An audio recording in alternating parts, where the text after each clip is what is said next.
dédé àsìkò gbogbo bí tí ẹ ti ń gbọ́ mi lé lóko tàbí lẹ́yìn odi, ẹ jẹ́ kí a gbàdúrà. Bàbá Ọlọ́run ayérayé, bàbá wa àti Ọlọ́run wa, a ṣe yín lọ́ba fún àánú àti ìfẹ́ ńlá láti ẹni sí wa, tí ẹ fi pa wá mọ́, tí ẹ mú wa wà lórí erùpẹ̀. Ògo ìyìn àti ọlá ni fún orúkọ yín o, tí a tún rí ọjọ́rú mìíràn nínú oṣù kẹwàá. Ire ayọ̀, ìbùkún àti ìtẹ̀síwájú àti ìṣerere ìgbéga yóò rú fún wa lénìí ní orúkọ Jésù. Ọ̀rọ̀ tẹ́ ò sì gbọ́ lénìí yóò ṣe ayé àti ọkàn wa ní rere. Tó ti a gbàdúrà lórúkọ Jésù Kristi Olúwa wa. Àmín àmín ní orúkọ Jésù. Ìwé ọ̀run ṣíṣí tí a ti ọwọ́ olùṣọ́ àlùkòtàn Enoch Adéjàre Adébóyè kọ. Àkòrí tí a ó gbéyẹ̀wò lénìí sọ wípé àfojúsùn. Èní ọjọ́rú ọjọ́ 23 oṣù kẹwàá. Àkòrí àfojúsùn. Àmú àkọ́sórí wa nínú ìwé òwe orí ìkẹrin ẹsẹ̀ ìkarùndínlọ́gbọ̀n. Ìwé òwe orí ìkẹrin ẹsẹ̀ ìkarùndínlọ́gbọ̀n. Jẹ́ kí ojú rẹ kí ó máa wo ọ̀kánkán gan-an, kí ìpéǹpéjú rẹ kí ó sì máa wò ó gan-an ní iwájú rẹ.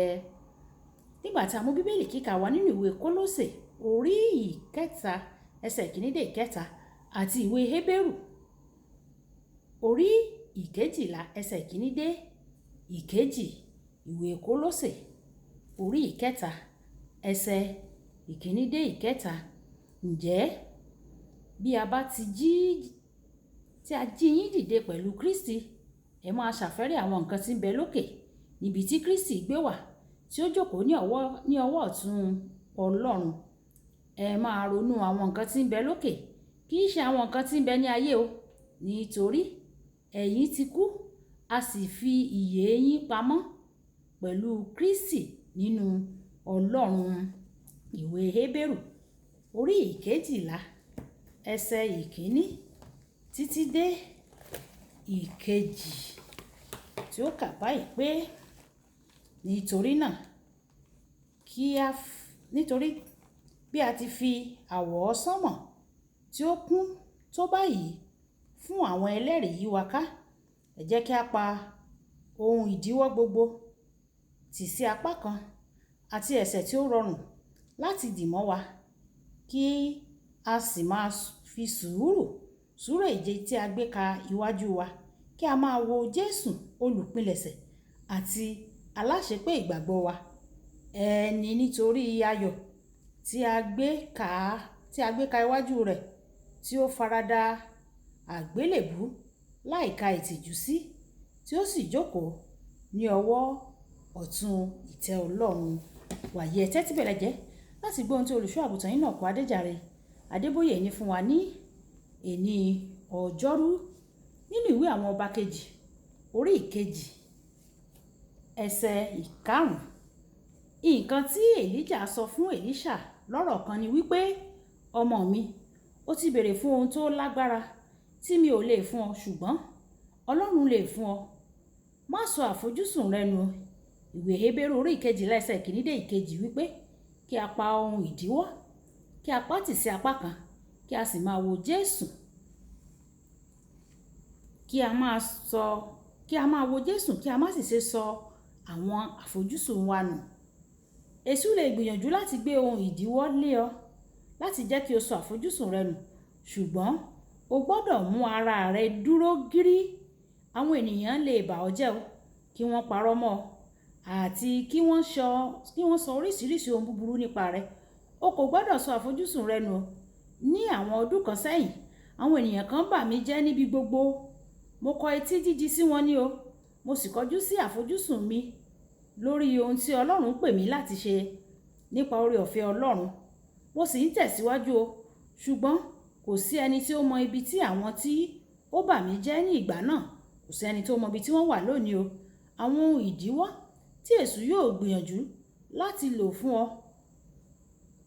lò kí ó mú ọ sọ àfojúsùn rẹ nù, kì í ṣe lọ́wọ́ àwọn tí kò fẹ́ràn rẹ nìkan o. Nínú wọn jẹ́ àwọn tó fẹ́ràn rẹ pàápàá. Ìyìn tí wọ́n ń fún ọ, àwọn ìgbóríyìn tí wọ́n ń gbé fún ọ fún àpẹẹrẹ, ó lè jẹ́ ohun ìdíwọ́ tí o gbọ́dọ̀ pa tì sí apá kan kí o má bàa sọ àfojúsùn rẹ nù.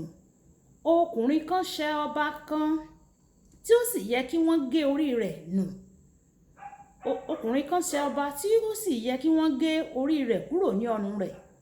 Ẹ̀wẹ̀, ọba pinnu láti fún un ní ìdánwò ọba ní kí a fi sí gbígbé omi kí ó sì máa rìn láàárín ọ̀pọ̀lọpọ̀ àwọn ènìyàn ní ọ̀pọ̀lọpọ̀ mítà. Tí omi kọ̀ọ̀kan bá ti lè kán sílẹ̀ kí wọn kí ó bẹ́ orí arákùnrin náà. Ọba ní kí àwọn ènìyàn dúró sí apá òsì rẹ̀ kí wọ́n máa bà á jẹ́. Ó ní kí àwọn kan kí wọ́n máa bú u kí wọ́n sì máa fi ṣe yẹ̀yẹ́ ní apá ọ̀tún rẹ̀. Ọba ní àwọn ènìyàn mìíràn dúró síbẹ̀ kí wọ́n máa yìn ín títí yóò fi parí. Ọkùnrin náà bẹ̀rẹ̀ o. Àwọn ènìyàn ní apá méjèèjì, apá ọ̀tún àti apá òsì, wọ́n sì ń ṣe ohun tí wọ́n ní kí wọ́n ṣe pẹ̀lú gbogbo ipá wọn. Ní ìkẹyìn, ọkùnrin náà parí láì jẹ́ kí omi kankan kán sílẹ̀ o. Ọba béèrè lọ́wọ́ rẹ̀, èwo nínú àwọn wọ̀nyí gan-an, àwọn ènìyàn wọ̀nyí ni ó ràn ọ́ lọ́wọ́?